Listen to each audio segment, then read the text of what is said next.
Of page এসইওর যেটা প্রধান এক নম্বর হচ্ছে আপনার ডিরেক্টরি লিস্টিং। কিছু আলোচনা করি।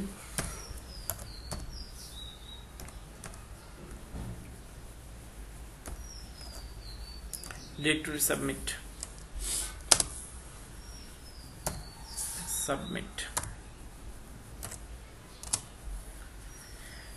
একটা হচ্ছে ডিরেক্টরি সাবমিশন। সেটা ডিরেক্টরি সাবমিশন কিভাবে করতে হয়, আপনার যতগুলো সার্চ ইঞ্জিন আছে সব কটা সার্চ ইঞ্জিনের মধ্যে ম্যানুয়ালি ডিরেক্টরি সাবমিটের অপশন আছে। কেউ টাকা দেয়, কেউ টাকা দেয় না। এখন খুঁজে বের করতে হবে কোন কোন সাইটের ডিরেক্টরি গুলো খুব হাই কোয়ালিটির। আবার এখানে দেখেন কিছু সাইট আছে যে ফ্রি ডিরেক্টরি সাবমিটের অপশন দেয়, এগুলোর মধ্যে অধিকাংশ ভুয়া হয়, আবার কিছু কিছু আসলে সত্যিও হয়।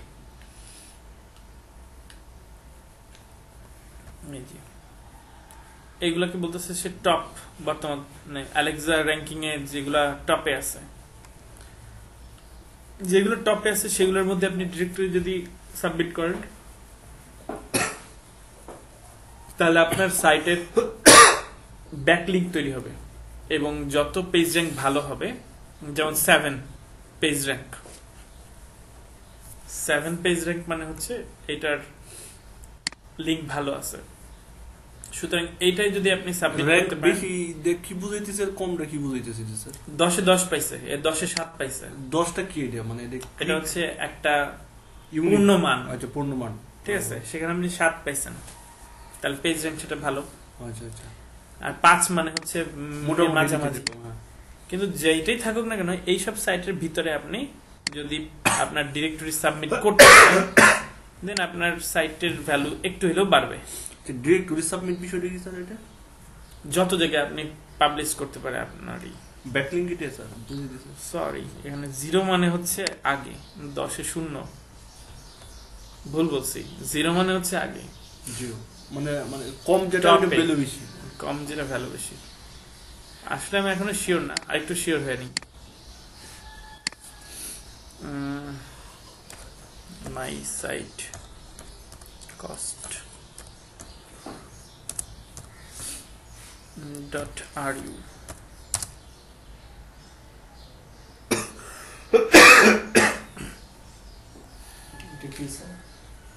এটা হচ্ছে যে কোনো সাইটের আপনি দাম আনুমানিক কত হতে পারে সেটা একটা ভ্যালু ওরা ঠিক করে দেয়। এই ভ্যালুটা ঠিক করে হচ্ছে কত ভিজিটর আসে তার উপরে। ও ভিজিটর দেখে, পেজ র্যাঙ্ক দেখে, পেজের ব্যাকআপ দেখে, লিঙ্ক দেখে, সবগুলো দেখে ওরা একটা সাইটের দাম কেমন হওয়া উচিত সেটা বলতে পারবে। আপনি যদি আপনার সাইট যদি বিক্রি করতে চান তাহলে তাদের কাছ থেকে ওই রকম অপশন নেবেন। যেমন দেখেন ফেসবুক .com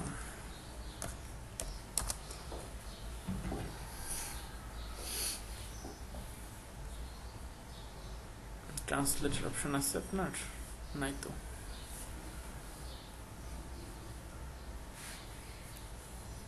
স্যার এটা ট্রান্সলেট নাই, হয়তো আসছে ট্রান্সলেট।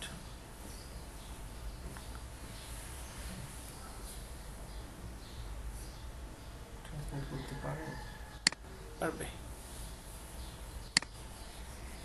Try again. এই কোন ভাষা? রাশিয়ান।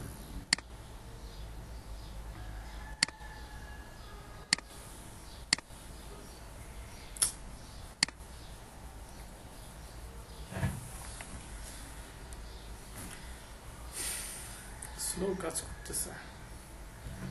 দেখি আমার পিসি স্লো হয়ে গেছে। না পিসি স্লো হয় নাই, ইন্টারনেট কানেকশন, এটা পিসির উপর ডিপেন্ড করে না।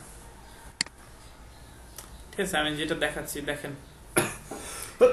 ফেসবুক এই মুহূর্তে যদি কেউ বিক্রি করতে চায় কমপক্ষে ন্যূনতম 1.1 অযুত লক্ষ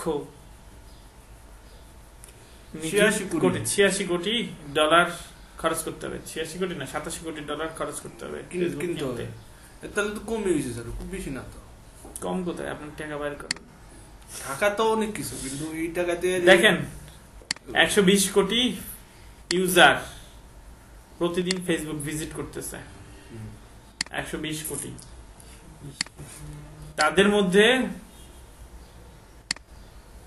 1.1 অযুত লক্ষ নিযুত কোটি, হ্যাঁ 40 কোটি হচ্ছে ইউনিক। ইউনিক বলতে স্যার কোনটা বুঝাইতেছে? আমি আজকে সারাদিনে 3 বার ফেসবুকে ঢুকলাম, কিন্তু মানুষ আমি একা 3 বার গেছি, সেটা কাউন্ট হবে না। ইউনিক বলতে আমি একবারই গেছি, একটা আইপি ইউজ করা হয়েছে। 40 কোটি আইপি একবার ঢুকছে ফেসবুকে আজকে সারাদিনে, ঠিক আছে। এর পার ডে ইনকাম হচ্ছে, যদি এত ভিজিটর এমনি যায় তাহলে তার পার ডে ইনকাম হচ্ছে 15,60,000 ইউএস ডলার পার ডে, প্রতিদিন। মাসে তার ইনকাম হচ্ছে 4,68,000, সরি 80,000, তো এখানে এইটুকু 80,000, 4,68,00,000 টাকা তার পার মান্থ ইনকাম। আরো বেশি ইনকাম করে, এটা তো নর্মাল একটা ভ্যালু ধরছে। এটার মধ্যে গুগল অ্যাডসেন্স নাই, ইয়াহু ইন্ডেক্স অ্যাডভার্টাইজারও নাই। এটা 2020 সালের 30 মার্চ এটার মেয়াদ শেষ হবে, ফেসবুকের মেয়াদ শেষ হবে 30 মার্চ 2020 সাল। এই পর্যন্ত তারা বুকিং দিয়ে রাখছে তাদের এই ডোমেইনটাকে, ডোমেইনের মেয়াদ, ঠিক আছে। এই দেখেন গুগলে পেজ র্যাঙ্ক হচ্ছে 9, 10-এর মধ্যে 9, তার মানে পেজ র্যাঙ্ক বেশি হলে সেটা দাম বেশি। তাহলে আমারটা প্রথমটাই ঠিক ছিল, ঠিক আছে। অনেকদিন পর যদি স্টাডি করেন না তো এই জন্য কনফিউজড। অ্যালেক্সা র্যাঙ্কিং এ এটা আছে সেকেন্ড পজিশনে, 1 নম্বরে গুগল চলে গেছে, 2 নম্বরে ফেসবুক আছে, ঠিক আছে। এটা ডিমোস দিয়ে ডিরেক্টরি সাবমিট করা হয়েছে, ডিমোস ডিরেক্টরি সাবমিট করা হয়েছে, ইয়াহু ডিরেক্টরি সাবমিট করা হয় নাই, ঠিক আছে। এটাকে আপনার ম্যাকাফি ব্যাকআপ দিচ্ছে। গুগলে এটার অবস্থান ব্যাড পজিশনে আছে, ঠিক আছে। Why this is bad position? সরাসরি তো মানে অ্যাপস দিয়ে যায়, এই জন্য ট্রান্সলেট। স্যার ফেসবুক দিয়ে ইনকাম করা যায় না? হ্যাঁ যায় তো, ফেসবুকে পিপিসি লাগানো যায়, বিভিন্ন আপনার প্রোডাক্টের মার্কেটিং করা যায়, সেভাবে ইনকাম করতে পারেন। ঠিক আছে, গুগলের সাথে এখন বর্তমান ফেসবুকের অবস্থান ভালো পজিশনে নাই, বুঝতে পারছেন। যেখান থেকে আপনার অপারেট করা হচ্ছে, যেই আইপি দিয়ে ফেসবুক, সেটা হচ্ছে এটা। এটাতে হ্যাক করা যায় এত সহজ হইলে তো ওরা বসে রয়েছে, কোটি কোটি ডলারের একটা প্রজেক্ট নিয়ে বসে রয়েছে। আগে হুমকি তুমি করা লাগবে, দেখেন না, আপনি যে হুমকি মারবে তার দেখবেন যে সাইট থেকে শুরু করে সব দুলিশাত করে দিবে, ওইরকম ব্যাকআপ নিয়ে রাখছে ওরা।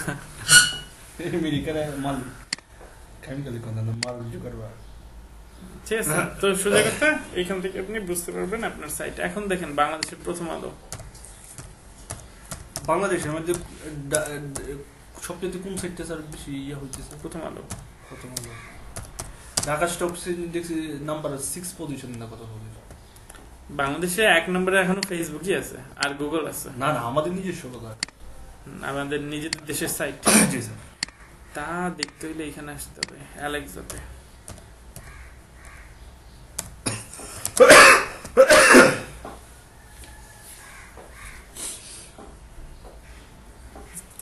এই ডিরেক্টরি সাবমিট করলে হয় কি আপনার পেজের ব্যাকলিংক তৈরি হয়, আর ব্যাকলিংক যত তৈরি হবে তত আপনার সাইটের ভ্যালু বাড়বে।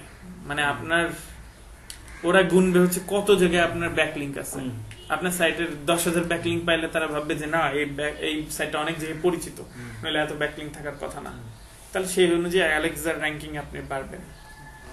তো এইভাবে বাড়াইতে বাড়াইতে এসইওতে আপনার যখন 1 নাম্বার পজিশনে আনতে পারবেন, তখন আপনার সাইটটা টপ 10-এ আসবে।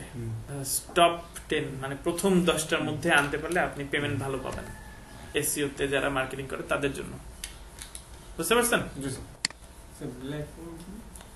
ব্যাকলিংক লিংক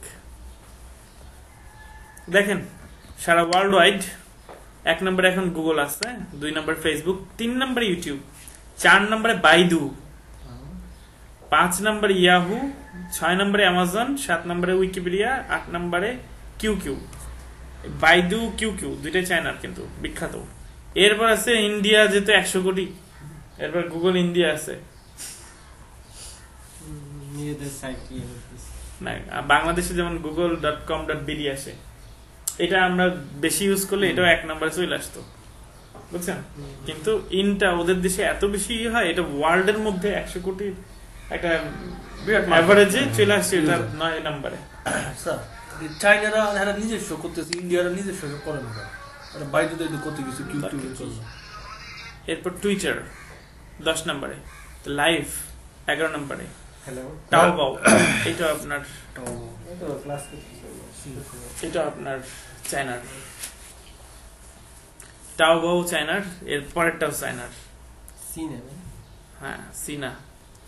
এরপর হচ্ছে এমএসএন, তারপর ইয়াহু জাপানিজ, তারপর লিঙ্কডইন, তারপর উইবাও, এটা মানে কোরিয়ান বা জাপানিজ বা চায়না এরকম কিছু একটা, এই দুটাই জাপানের, উইবাও আর গুগল জাপানে। তারপর 19 নম্বরে ভিকে, বিকে গিয়েছে। এটা একটা সোশ্যাল মিডিয়া, ফেসবুকের মতো। দেখেন তাহলে টপ 2 এর মধ্যেই আছে ফেসবুক, এরপর ভিকে, বুঝে জানেন। এরপর হাউ 1 2 3, এই যে আপনার এই বাইদু ব্রাউজারের প্রথমে হাউ চলে আসে, এটা বিল্ট ইন অবস্থায় আসে কারণ এটা বাইদুর অংশ, সেই জন্য হাওটাকে নিয়ে আসে, ওইটার 1 নম্বরে আনানোর টার্গেট নিয়ে ওরা হয়তো এটা করছে। কালকে থেকে আসে না স্যার। না, ওইটা আমি বন্ধ করে দিচ্ছি একটু আগেও, আসতো আবার, কিন্তু আসানো বন্ধ করে দিলাম একেবারে, আবার আসতে পারে হঠাৎ করে, ঠিক আছে? এইভাবে এটা হচ্ছে আমি ওয়ার্ল্ড ওয়াইড দেখতেছি টপ 500 বাই কান্ট্রি। এইবার দেখেন প্রথম আলোর দাম কেমন হতে পারে। এই ট্রান্সলেট হও, আমি পড়তে পারতেছি না তোমাকে।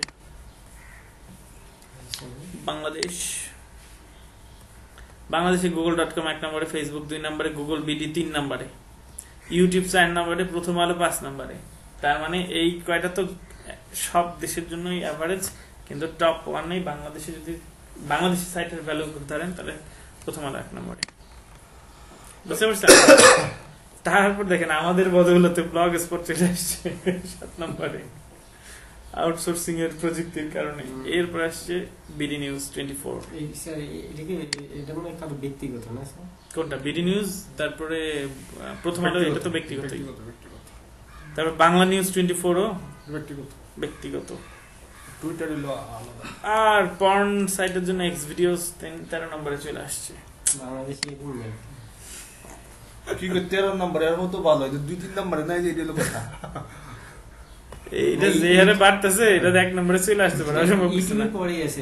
তারপর এনটিভি বিডি, তারপর বিডি জবস 15 নম্বর, অ্যামাজন, মানে অ্যামাজনটা আসার কথা না, কিন্তু আমাদের মতো অ্যাফিলিয়েট মার্কেটারসরা অ্যামাজনে অনেক কাজ করে, এই জন্য এটা চলে আসতেছে। তারপরে ESPN ক্রিকেট ইনফো, আরে ক্রিকেট বাংলাদেশে পাগল বানাইছে। এবার তো স্যার ইন্ডিয়া বুঝে গেছে কি মারি। কারে দিল? অস্ট্রেলিয়ারে? না স্যার, ওই যে মানে বাঙালির ক্রিকেটের প্রতি দুর্বল। তা তো জানি। Bangla mail 24, BD 24 live, 1 click ads, বাবা এটা কি জিনিস আমি নিজে জানি না।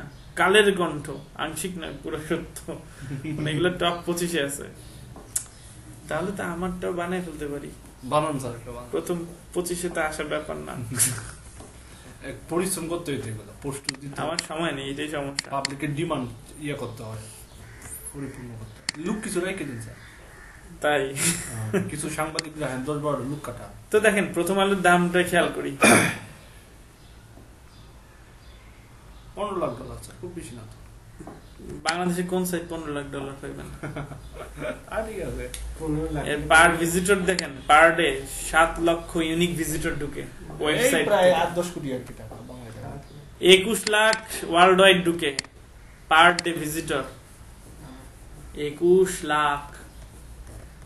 বাংলাদেশের কোন সাইটে ঢুকে কোন? স্যার এর মধ্যে এটা মেয়াদ শেষ হবে 2022 সালের 10 ফেব্রুয়ারি। আবার কি রিনিউ করবে স্যার? রিনিউ করবে তারপর এর 1 সপ্তাহ বা 1 মাস আগে থেকে রিনিউ করে ফেলায়। যদি কেউ রিনিউ করতে ভুলে যায় তা আপনি বসে থাকবেন, যেমনি দেখবেন মেয়াদ শেষ সাথে সাথে রিনিউ করার আবেদন যে আগে টাকা দিবে তার হয়ে যাবে সাইট। হ্যাঁ। আর যদি হয়ে যায় তারপর জুলাই দিবেন, যদি কিনা ফেলতে পারেন পরে জুলাই দিবেন, this domain for sale, please contact, phone number দিবেন নাহলে ইমেল অ্যাড্রেস দিবেন। ফোন নাম্বার না দিয়ে ইমেল অ্যাড্রেস দেওয়া ভালো। তারপর স্যার 5 তারা একটা হোটেলে হ্যাঁ, ডিনার করবেন, ডিল করবেন, সবাই আসবে, বিট করবে, করো কত কোটি। এরকম সাইট পেলে কিন্তু এরকম হয়। ইয়ে করতে পারবেন না স্যার, প্রথম আলোর মধ্যে আপনার লিংক ঢুকাই দিতে পারবেন না। প্রথম আলোতে লিংক ঢুকানো যায় তো ইজিলি, কিভাবে স্যার? ফেসবুক, ফেসবুকের মাধ্যমে। কিন্তু এটা কমেন্টসের মাধ্যমে স্যার। কমেন্টসের মধ্যে। কিন্তু আমার কমেন্টসের টপে থাকবে কেমন? এটা কি?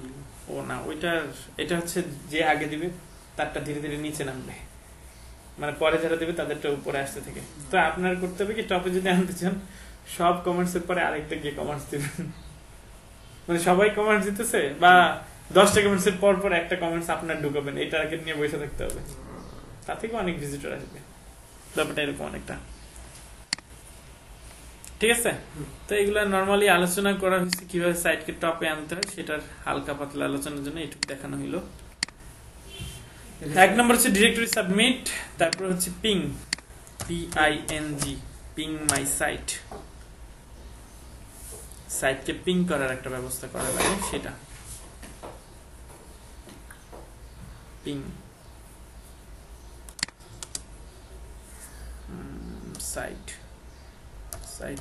সাইট। ও যেটা চলে আসছে, আরেকটা জিনিস ভুলে গেছি, আপনার সাইটের যখন সাইটটাকে আপনার সার্ভারে আপলোড দিবেন, মানে আপনার হোস্টিং এ আপলোড দিবেন, তারপর এটার একটা সাইট ম্যাপ তৈরি করে নেবেন। এটা আপনার অন পেজ এসইওর একটা option.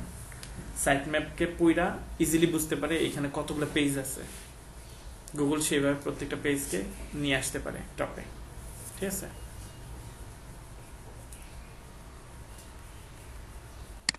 Website speed test, ping test, Google ping, অনেক কাজ। Ping my URL, add URL, ঠিক আছে? এখানে আপনার এই যে যেই ব্লগের নাম, সেই ব্লগের নামটা লিখবেন, ব্লগের পেজের নাম লিখবেন, লেখার পর আপনার ব্লগের ঠিকানাটা দিবেন, এরপরে ব্লগের আপনার যদি ইমেল অ্যাড্রেস থাকে তো দিবেন, দেওয়ার পরে submit your site for to Google ping. তাহলে দেখবেন যে এখানে বলতেছে যে এরা অমুক অমুক অমুক অমুক সাইটে পিং বসাইতে পারছে, আসলে বাস্তবে এত বসায় না, তাহলে ট্রাই করে দেবেন, যদি একটা দুইটা লাগে যায় তাও আপনার সাইটটার ব্যাকলিংক বাড়বে, বুঝছেন? তারপর পিং মাই ইউআরএল, এরকম অসংখ্য সাইট পাবেন, পিং সাইট, প্রত্যেকটা পিং সাইটে একবার করে মারবেন, তাহলে দেখবেন যে আপনার সাইটের ভ্যালু বাড়বে। সেটা আপনার ব্লগ হইতে পারে, ওয়েবসাইট হতে পারে, যা হইতে পারে। এগুলো হচ্ছে অফ পেজ, মানে হচ্ছে আপনার ওয়েবসাইটের অ্যাড্রেসটা নিয়ে দুনিয়ার বাকি যত জায়গায় মার্কেটিং করা যায় সেটা হচ্ছে অফ পেজ সাবমিশন, মানে অফ পেজ সার্চ ইঞ্জিন, বুঝতে পারছেন? এরপর হচ্ছে প্রথম দেখালাম ডিরেক্টরি সাবমিট, তারপর দেখালাম পিং সাবমিট, এবার দেখাবো হচ্ছে ফোরাম পোস্টিং। ফোরাম তো স্যার একটা জিনিস আলোচনা করা, প্রশ্ন উত্তর, তাই না স্যার? প্রশ্ন উত্তর আলোচনা, দুনিয়ার অনেক ফোরাম আছে, ঠিক আছে? আপনার রিলেটেড, আপনার ওয়েবসাইটের রিলেটেড ফোরাম গুলো খুঁজে বের করতে হবে। এখন ধরেন বিউটির আছে, তাহলে BEAUTY, বিউটি রিলেটেড যে ফোরাম গুলো সেগুলো আসবে। এখন দেখেন health and beauty, money saving, এই যে forum, house hold and travel, অথবা বিউটি ফোরাম। এটার ভাষা তো বুঝবো না, পিএল দিয়ে কোন দেশ বুঝে? এইসব ফোরামে আলোচনা করতে হয় প্রথম সদস্য হইতে। ফোরাম করার কয়েকটা ফর্মুলা হচ্ছে। এক নম্বর হচ্ছে ফোরামে প্রথমে সদস্য হবেন, সদস্য হয়ে যেই সব আলোচনা হবে সেই আলোচনার মধ্যে অংশগ্রহণ করবেন। কেউ যদি কোনো বিষয়ে আলোচনা করেন তার মাঝখানে আপনি কিছু ওই রিলেটেড ভালো তথ্য যদি জানা থাকে সেইগুলো প্রোভাইড করবেন। এরকম প্রথম থেকে যদি প্রোভাইড করা শুরু করেন 1 মাস 2 মাস প্রোভাইড করলে আপনাকে তারা সিগনেচার সদস্য হিসেবে ধরবে ফোরামের মডারেটররা, ঠিক আছে। সিগনেচার মেম্বার যদি হতে পারেন দেন আপনার প্রত্যেকটা ফোরামের ভ্যালু বাড়বে। কিভাবে? সিগনেচার অ্যাকাউন্ট হওয়া মানে হচ্ছে আপনি পরবর্তীতে ওখানে আপনি যে কোনো লিঙ্ক বসাতে পারবেন। আর লিঙ্ক প্রথম ফোরামে ঢোকার সাথে সাথে যদি আপনি ট্রাই করেন দেয়ার, তাহলে দেখবেন যে আপনাকে বাইট করে দিচ্ছে অথবা বলবে যে you are not able to give the link, disqualify penalty করবে। বুঝতে পারছেন? এভাবে বলে রাখবে আপনি এখনো লিঙ্ক দেওয়ার যোগ্যতা অর্জন করেন নাই। তো প্রথম যদি ভালো আলোচনা করতে করতে এক সময় আপনি লিঙ্ক দেন তখন আপনাকে অনুমতি দেখবেন, না এই লোকটা থাকাতে আমার সাইটের অনেক মানুষের প্রশ্নের উত্তর পাচ্ছে, সুতরাং এই আমার সাইটটাকে একটু সচল রাখার জন্য ভালো। তখন মডারেটর চিন্তা করবে না একে অনুমতি দেই। তো সিগনেচারের অ্যাকাউন্ট যদি আপনার থাকে 500 বা 1000 ফোরাম পোস্টিং শুধু, তাহলে আপনি 1000 ফোরাম পোস্টিং এর জন্য $1000 সাজেস্ট করতে পারেন যে কোনো অনলাইন মার্কেটারদের কাছ থেকে, যে কোনো বাইরের কাছ থেকে। 500 থেকেও দিতে পারেন। আমি 50 সেন্ট করে পার ফোরামে পোস্ট করে দেবো, এবং প্রত্যেকটা ভালো ফোরাম এবং আপনার সাইট টপে আনার জন্য আপনি এইভাবে ওডেক্সে, তারপরে ওডেক্স তো না, এখন তো চেঞ্জ হয়ে গেছে নাম, আপওয়ার্ক, তো সেভাবে আপওয়ার্কে আপনার দিতে পারেন, বা ফ্রিল্যান্সার, ইল্যান্সার, ডিল্যান্সার, যত জায়গা আছে সব জায়গায় আপনার প্রোফাইলকে দিতে পারেন যে আপনার ফোরাম পোস্টিং এর জন্য শুধুমাত্র আপনি দিচ্ছেন, ঠিক আছে। So what X are কোনটা মার্জ হইছে গা? What X are কোন দুইটা কম্বাইন্ড কি একই? ওডেক্স আর ফ্রিল্যান্স না ফ্রিল্যান্স? ইল্যান্স না ফ্রিল্যান্সার, যাক এই দুইটা এক হয়ে গেছে এখন। ফোরাম হচ্ছে শুধু ফোরাম পোস্টিং দিয়ে মানুষ ইনকাম করতে পারে, পুরা সার্চ ইঞ্জিন না শিখলেও শুধু ফোরাম পোস্টিং দিয়েও মানুষ ইনকাম করে। 2-3 মাস এটা সময় দিতে হবে আর কি। না, আমার ওই যে একজন আছে মঞ্জু ভাই, সে 10 টাকা করে ফোরাম পোস্টিং করে। তো সে একজন কাজ নেয়ার 1 মাসের মধ্যে তার 500-600 ফোরাম পোস্টিং করে দিছে ইনটু 10। এটা তো কম রিলেটেড, মানে কম টাকার 6000। তো ফরেক্স রিলেটেড ফোরাম, ফরেক্স রিলেটেড। আপনি যখন কোনো সাইট, মাল্টিন্যাশনাল সাইট নিয়ে কাজ করবেন তখন সেই রিলেটেড ফোরাম নিয়ে কাজ করবেন, দেখবেন যে টপে চলে আসবে। ব্যাপারটা এরকম, ফোরাম নিয়ে কাজ করলে এই বিষয়ে অনেক জানতে হয়। অনেক জানতে হয়, বেশি জানতে হয় না, সদস্য সিগনেচার অ্যাকাউন্ট হইতে হয় সোজা ভাষায়। আর যে রিলেটেড সাইটের মার্কেটিং করবেন সেই রিলেটেড সাইটের ফোরাম, সেই রিলেটেড ফোরামের সদস্য থাকতে হবে আপনাকে। নইলে আপনার কইলো যে ফরেক্স এর একটা সাইটের এসইও করতে, মানে লিংক বিল্ড করতে, ফোরামে পোস্ট করতে, আপনি ফরেক্স এর জায়গায় গিয়া বিউটি টিপসে ফরেক্স এর লিংক দিয়ে আসলেন, তারা জীবনে আপনার ওখানে ক্লিকও করবে না। আর 2-1 ভুল করে করলেও পরে মডারেটরের কাছে বলবে এইসব কি আউল ফাউল লিংক দেয় আপনার সাইটে, দেখবেন যে ওই সিগনেচার অ্যাকাউন্ট ক্যান্সেল হয়ে গেছে। বুঝতে পারছেন? তো এটা আসলে ভুল জায়গায় আসি, এই ফোরামটা আসলে ফোরাম না, এই যে forum health and beauty, Yorkshire, Selby Yorkshire, ঠিক আছে, the forum health and beauty. Forum এটা কি ব্যক্তিগত কোনো কেউ করছে না? আপনি নিজে ফোরাম তৈরি করে ফেলতে পারেন আপনার সাইটের মতো আর কি, এটা আপনার ইচ্ছা, গ্রুপের মতো এরকম না স্যার বিষয়টা অনেকটা। এখানে কিন্তু অরিজিনাল ফোরাম না, এটা নাম রাখছে ফোরাম, ফোরাম দিয়ে টপে চলে আসছে, কিন্তু এটা আসলে ফোরাম না। যেখানে আলোচনা করার অপশন থাকবে সেটা হচ্ছে ফোরাম। তো ফোরাম পর্যন্তই থাকবো না স্যার, ট্রাস্ট করে দেন এইটুকুই, বা দেরি। আচ্ছা।